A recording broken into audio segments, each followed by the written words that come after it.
I'll be speaking to you this morning about a report on costs of compliance, principal constraints to investment in Mozambique that was commissioned by CTA Mozambique and the Business Advisory Working Group, dealing with constraints to primarily agribusiness investment in Mozambique.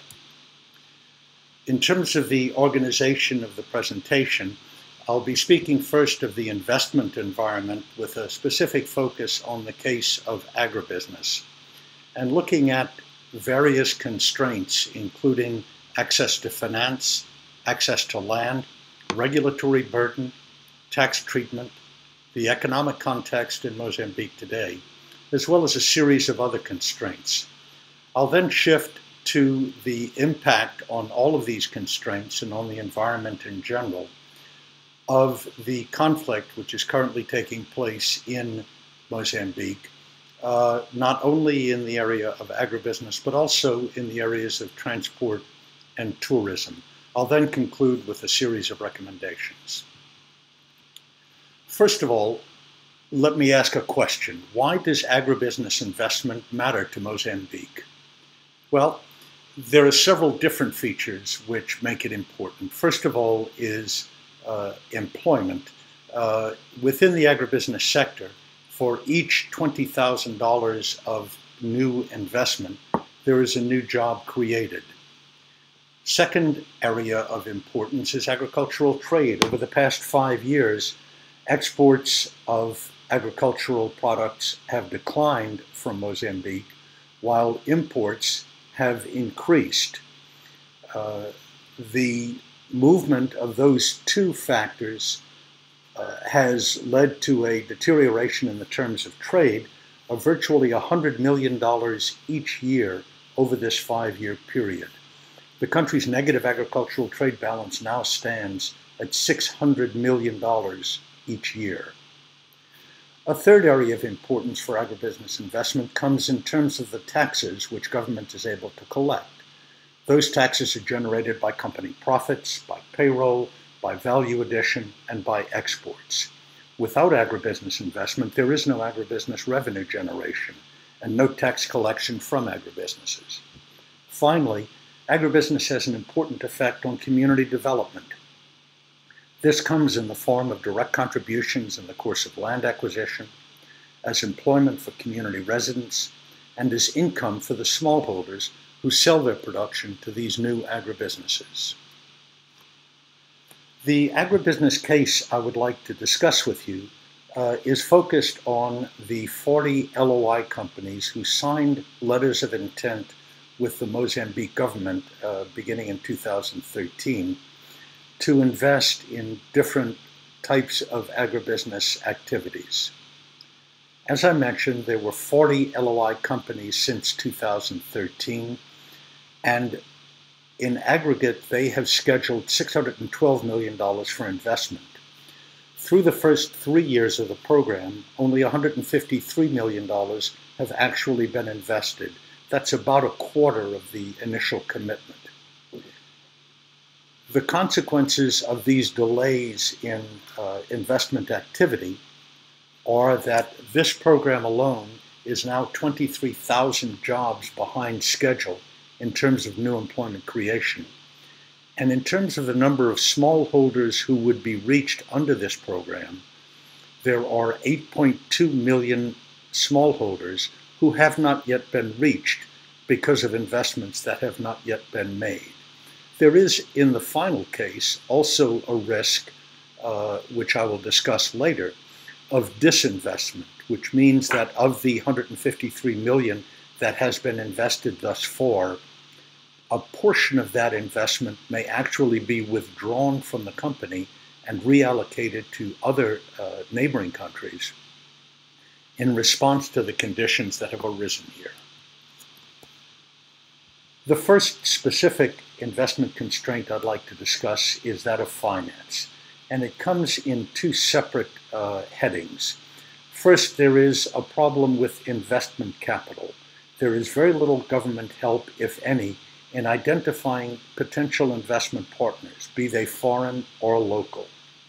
CPI, the Center for the Promotion of Investment, and CEPAGRI, CPI's counterpart in the Agricultural Ministry, do what they can, but both suffer from limited resources, both in terms of money and in terms of manpower.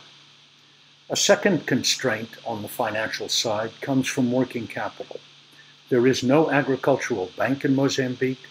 There is no sustained system to stimulate commercial bank confidence in making loans to the agricultural sector.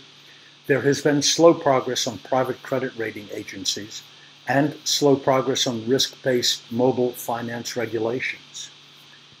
What is at stake if these constraints are not addressed are 4,000 jobs, investments of $83 million, and market opportunities for 1.5 million smallholders. In terms of access to land, the Mozambique government over recent years has done a good job of defining the procedures and the principles which underlie the allocation of land. Remember that land is and always will be owned by the government, but it is assigned to users on the basis of a specific set of procedural steps. Those steps are well understood, they're well laid out, and they're quite clear in terms of their sequence and the connections that have to be made in order to finally arrive at the duat, which is the assignment of use of land to an applicant. But if those procedures are well defined in principle, they don't work so well or so smoothly in practice. There are a number of problem areas, including the identification of the sites and making sure that they fit all of the parameters, both of the investor and of existing regulations. There are difficulties in terms of the requirement for negotiation with community. Interestingly enough, the difficulty stems not so much from the ability of the potential investor and the community to reach an agreement, but rather in terms of the understanding on both parts of just how the procedure is to operate. There's very little guidance, very little training on the part of the, given rather, to the community representatives in terms of how they should conduct themselves, how they should formulate their requests, and on the part of the investors, how they should respond to these requests. A third area that has posed problems comes in terms of the response time from local officials. It is often difficult to gain appointments. It is difficult for those appointments to be respected. It is difficult for the tasks which are assigned to local officials to be conducted and completed within the context of a normal timeline. If, for example, you take the case of Rio Sabié, a cattle and dairy operation, which initially applied for 2,500 hectares 5 years ago, their request has now been reduced to 473 hectares, and they have spent approximately $200,000 complying with the procedures. After 5 years, however, they still do not have so much as a provisional duat, or access to use the land. If we look at the case of Nippon Biodiesel Fuel, they encountered problems with the location of the land that was assigned to them.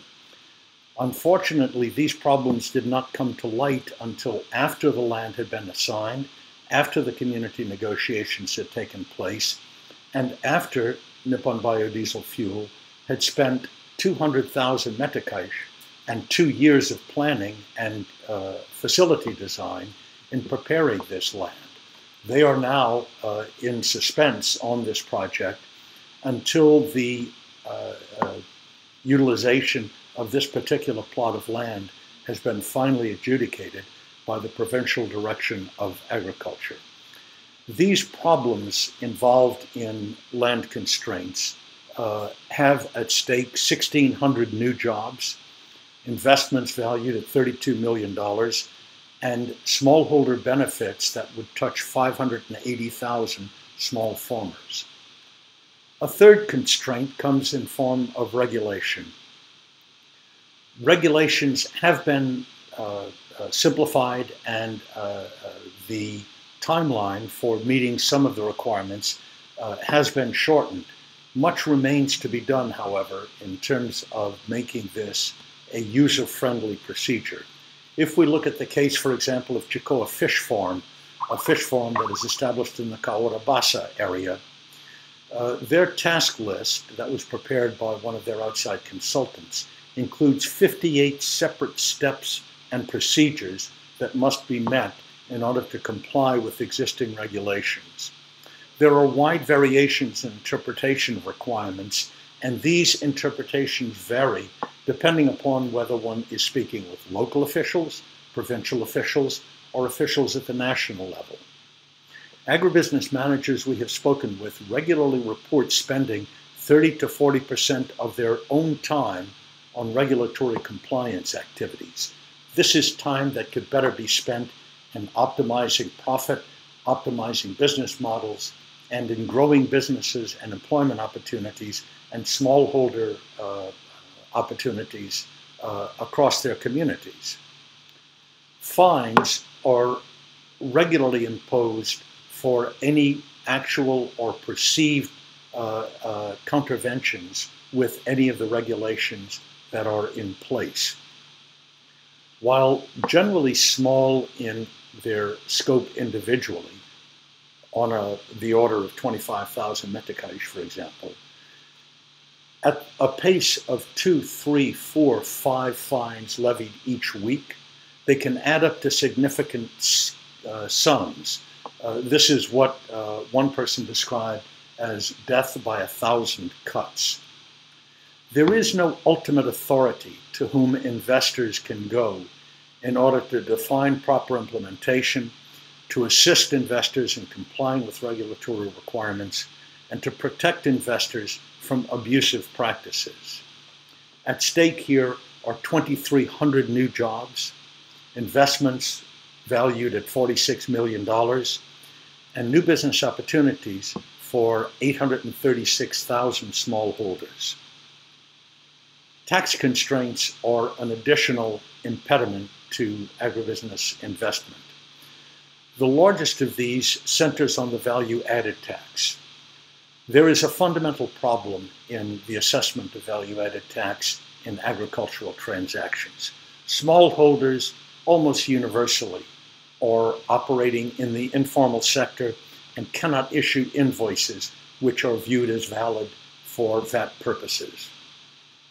As a result, traders and processors are expected to pay either a 20% taxa liberatoria in order to formalize purchases which have been made from informal suppliers, or to find another way of formalizing these informal invoices. Some traders and processors pay 3% for the small operators assessment. Others pay 17%, the full value of the VAT. Still others pay 20% for the taxa liberatoria. Who's right? No one seems to know. Agricultural products are generally VAT exempt, but traders and processors and producers can find themselves paying hundreds of millions of meticais and then waiting 3 to 5 years before those values are reimbursed due to agriculture's exempt status. There is also the issue of corporate income tax holidays for new investors. The 5-year holiday, which CPI currently extends, would be welcome, but timing issues reduce its importance. The clock starts with initial CPI filing. If, as is often the case, it takes 5 years to activate a business, then this tax holiday is meaningless. Even if it only takes 3 years, the first 2 years of operation are spent frequently trying to achieve a break-in position, so corporate income taxes are not a consideration. At stake here in the resolution of these constraints are 460 jobs, investments in the amount of $9 million rather, and 164,000 smallholder business opportunities. The fourth area of impediments comes in the form of economic constraints, largely dealing with the macroeconomic turmoil which currently reigns in Mozambique. On the one hand, you have a loss of credibility with international financial institutions. The failure to declare the full value of debt obligations led to suspension of direct aid to the national budget by the International Monetary Fund, the World Bank, DFID, and others. There is a heightened likelihood of default on these obligations generated by a recent downgrade in Mozambique's credit rating, which at the very least has raised the cost of borrowing. All of this has had a chilling effect on investor perceptions and led to disruptions in services by international banks, such as obstacles to the opening of letters of credit. A second macroeconomic factor, which is imposing a burden on investment decisions, is exchange rate stability. The value of the metikai has halved over the past 24 months. Under normal circumstances, weakened currencies would be expected to favor exports and discourage imports. Unfortunately, with the negative balance of trade, which Mozambique currently has in agricultural goods, the $500 million negative balance of trade means that urban consumers are bearing the brunt of the impact of this devaluation. In addition, agribusinesses rely on offshore sources for most of their inputs and supplies, which further complicates their activities and their need for working capital, which they already have difficulty accessing, as we've seen in the previous slide.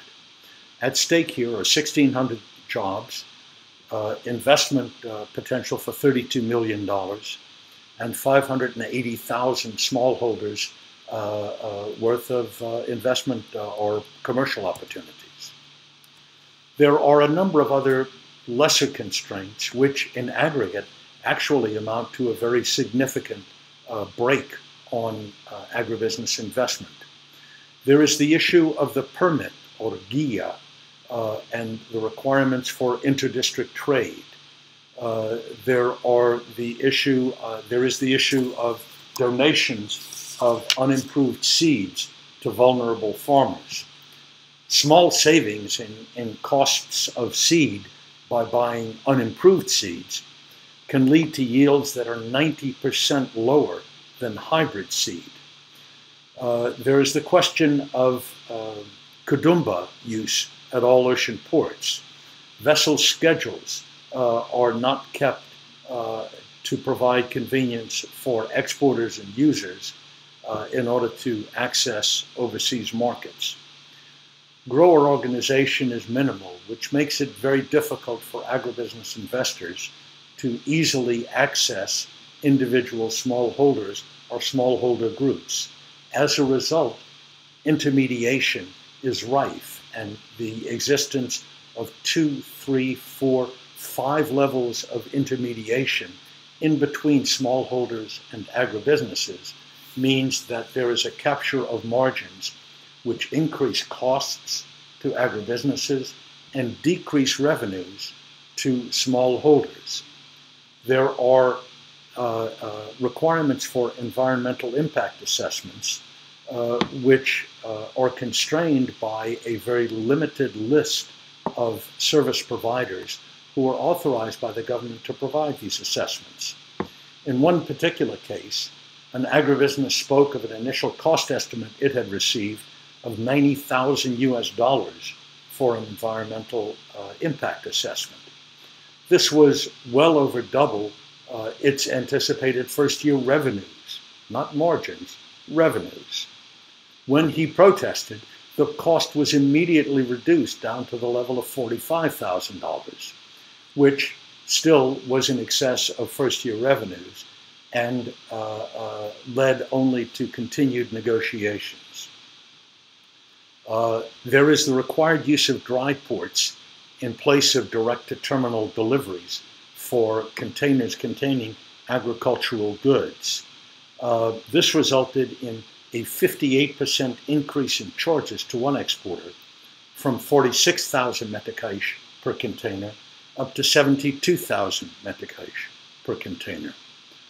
All of this in aggregate, these different other constraints, represent the deferral or loss of 58,000 jobs, deferral of investments with a value of $115 million, and the loss of opportunities for 2.1 million smallholders.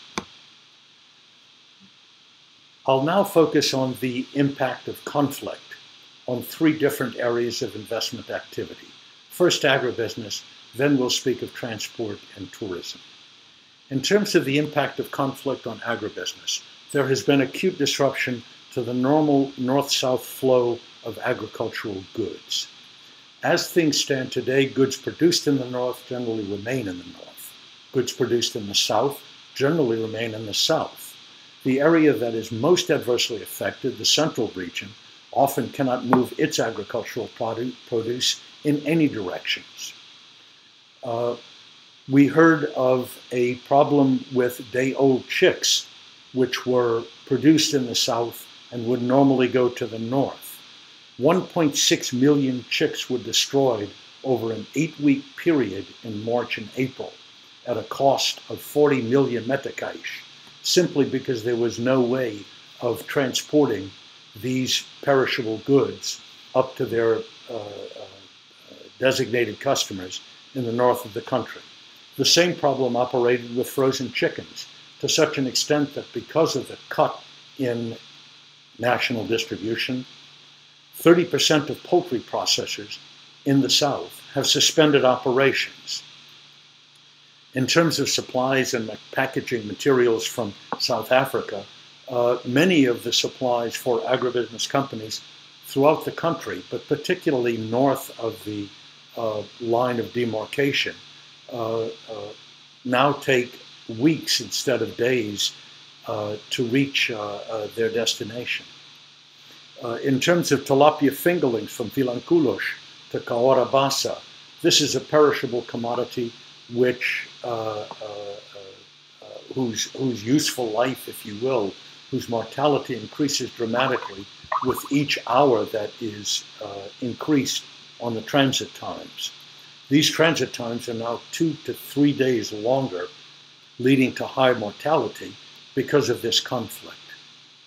In terms of soybeans, there are poultry processors in Chimoio who, because they are unable to access soybeans from the north, now find themselves importing soybeans from Argentina and Brazil through the port of Beira, dramatically increasing their costs and denying business opportunities to soybean producers in the north. Some agribusiness operators are actively pursuing strategies to redeploy their investments into other countries in the SADC region. At stake here, in terms not of lost potential investment, but in terms of actual disinvestment. At stake here, we're talking about 3,800 jobs, a reduction in investment of as much as $76 million, and 2.1 million smallholders who will lose additional potential for commerce. In terms of the impact of the conflict on tourism, not surprisingly, foreign tourists are reluctant to spend their holidays in conflict zones. And conflict zone is how Mozambique is being described in the foreign press to these tourists. Hotels and guest houses outside of the conflict zones still suffer if their patrons must cross conflict zones to reach them. For example, the movement of tourists from Malawi or Zimbabwe to Inhassoro. In normal years, average occupancy in the Inhambane region, including Vilanculos and Inhassoro, would normally run 30 to 35%. This year, hoteliers will consider themselves fortunate if they can average 10%. High season revenues this year have already declined by as much as 72% from last year, and employment staff is less than 50% of last year. Based on the calculations by the World Trade and Tourism Council for Mozambique, this represents the potential loss of over 200,000 jobs and the potential loss of revenue of $338 million on an annualized basis. Passing over to the impact of conflict on transportation, supply chains for goods from southern Africa to the Nampula-Nacala corridor can require up to 3 to 4 weeks if by road. For those agribusinesses who are in urgent need of replenishment, their inclination to rely on air freight supply chains for goods from Maputo to Tete, for example, can incur 2 to 3 weeks of delays simply due to cargo backlogs for air freight space. Many trucks are simply refusing to travel across the central part of the country. Passenger buses are frequent targets for attacks, in the belief that some bus companies have contracts with the government to carry military forces. Buses from Maputo to Kliman normally, pre-conflict, took 26 hours. Now, with the need to travel in organized convoys, these trips regularly take 72 hours, more than triple. Occupancy rates on buses have fallen from 40 to 50 passengers per voyage down to 5 to 10 passengers. Bus companies cannot suspend their operations, in their opinion, without defaulting on their loans to banks for their equipment and without losing their passengers and losing their drivers for a long term. At stake here are estimated revenues of $12 million. In terms of recommendations on the financial constraints, there is a need to upgrade the capacity of CPI and/or CEPAGRI to seek out interested agribusiness investors, both inside and outside of Mozambique, modeled perhaps along the lines of Senegal's APIX and other successful FDI development agencies in Africa. There is a need to modify banking regulations to accelerate the establishment and use of private credit rating agencies. There is a need to enact mobile finance regulations that would be risk-based and allow for experimentation and innovation. There is a need to encourage donors to undertake projects to improve access to finance for agricultural smallholders and agribusinesses based on best practices developed elsewhere in the developing world. In terms of recommendations to solve the logjam on land, there is a need to establish clear timelines for each of the 9 steps of the land acquisition process, together with an incentive system to encourage compliance largely by administration officials with these time limits. Also, there is a need to establish parameters and guidelines for the costs associated with each of the steps along the course of this process. In terms of simplifying regulations, there is a need to review the body of federal, provincial, and local regulations governing agribusinesses, with the goal of reducing the number and cost of all such regulations. Progress has been made over the past few years, but much progress remains to be made to reach the level that would be an inducement for investments rather than a deterrent. There is a need to harmonize the language and enforcement of all remaining regulations across federal, provincial, and local agency lines, so as to eliminate the likelihood of contradictory interpretations and enforcement measures. Finally, there is a need to establish an Office of Agribusiness Investment Facilitation to serve as a focal point for all investor questions regarding laws and regulations, to ensure uniform interpretation and application of these laws and regulations nationwide, and to enforce procedural timelines for all initial or operational processes. In terms of the tax system, there is a need to develop and approve invoices that can be issued by purchasing firms on behalf of suppliers that are not registered taxpayers. This system already exists for concession commodities, such as cotton. It needs to be extended to include all agribusiness commodities. There is also a need to develop and improve monitoring and control procedures to discourage fraudulent practices stemming from the direct issuance of invoices by agribusinesses. There is a need to implement fiscal education for smallholders, including materials in support of smallholder formalization. There should be a protected account for VAT obligations, with predetermined timelines for refunds and penalties in the event the Revenue Authority is unable to comply with these timelines. And the 5-year tax holiday period from the time the investment proposal is approved or the issuance of provisional duat should begin counting at a time that is more appropriate and more closely aligned with the actual startup of operations.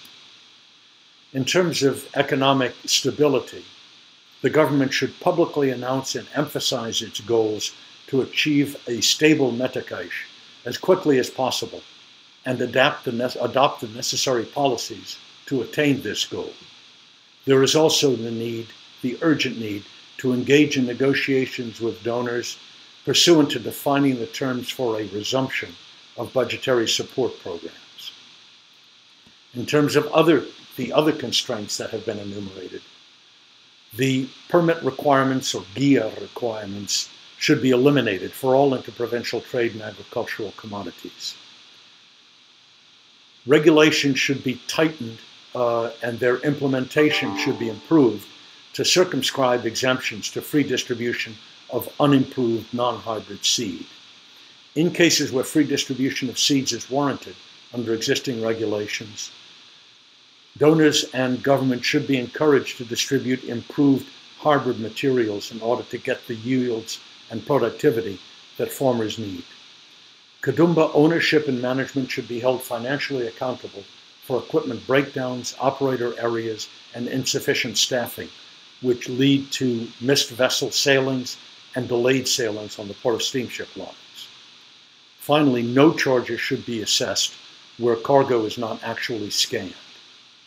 Work with container ship operators should be initiated in order to identify the factors which would permit increased port calls to Maputo, Beira, and Nacala. Negotiations should be undertaken with the government of South Africa to reduce bonding requirements for Mozambican cargo transiting overland to Durban. On a parallel line, there should be the development of a bonding system for in-bond systems to Durban, which are more accessible and less expensive for Mozambican exporters. The Ministry of Agriculture and agribusinesses should work together to develop models of smallholder aggregation, which are appropriate to the Mozambican environment and which would permit smallholders to integrate more fully into their value chains. There is a need to define the parameters for environmental impact assessments for each agricultural subsector. These should establish and enforce uniform tariffs for all elements of these assessments for use by all service providers. There should be a rationalization of service and charges by port authorities and dry port operators to eliminate duplication and to bring aggregate clearing costs back to their original levels for exporters.